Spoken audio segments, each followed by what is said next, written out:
আজ বিহারি সম্প্রদায়ের ছট পুজো। বিভিন্ন জায়গার মতো পূর্ব মেদিনীপুরের বহু বিহারে মানুষজন বসবাস করেন, আর এই সমস্ত মানুষজনেরা ছট পুজোয় মাতেন এই পূর্ব মেদিনীপুর জেলায়।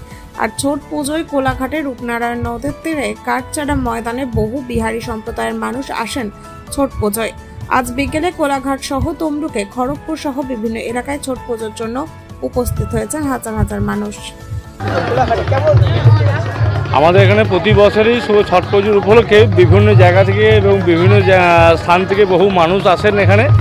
আমাদের খুব সুন্দর এখানে আমাদের জায়গা রয়েছে এই কাঠচড়াই ঘাটে, এবং এখানে চাইছি আমাদের যদি ঘাটের জন্য আমাদের একটা সুন্দরভাবে যদি একটা ঘাট করে দেওয়া হয়, তাহলে পরবর্তীকালে আমাদের যতজন আসছেন এখানে বিভিন্ন এখানে পাঁশকুড়া থেকে, খড়গপুর থেকে বা আমাদের হলদিয়া থেকে বহু মানুষ এখানে আসেন, মেছাড়া থেকে রয়েছেন, কোলাঘাটেরও বহু মানুষ রয়েছেন। আমাদের এই ছট পুজোর উপলক্ষে আমরা প্রত্যেকে কিন্তু প্রতি বছরে একদম দুটো দিনই, এবং বিকালে এবং আবার পরের দিন সকালবেলা, এই দুটো সময় কিন্তু আমাদের সূর্য অস্ত যাওয়া এবং সূর্য ওঠা থেকে এই দুটো সময়কে নিয়ে আমরা ছট পুজোর উপলক্ষে আমরা প্রতি বছরেই আমরা এখানে এটা করি।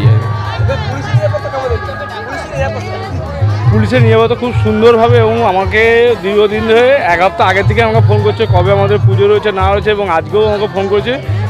আমরা পুলিশ বিভিন্ন জায়গাতে প্রচুর সহযোগিতা করেছে, এবং এখন আপনারা দেখতে পাচ্ছেন যে ঘাটে আমাদের কত সুন্দরভাবে আমাদের নিরাপত্তা দিয়েছেন, এবং এখানে সব কিছু রয়েছে ব্যবস্থা। প্রশাসনের ব্যবস্থা থেকেও খুব সুন্দরভাবে আমাদের প্রচুরভাবে হেল্প করছেন। আমার নাম হচ্ছে রামনারায়ণ সাউ, কোলাঘাটে বাড়ি।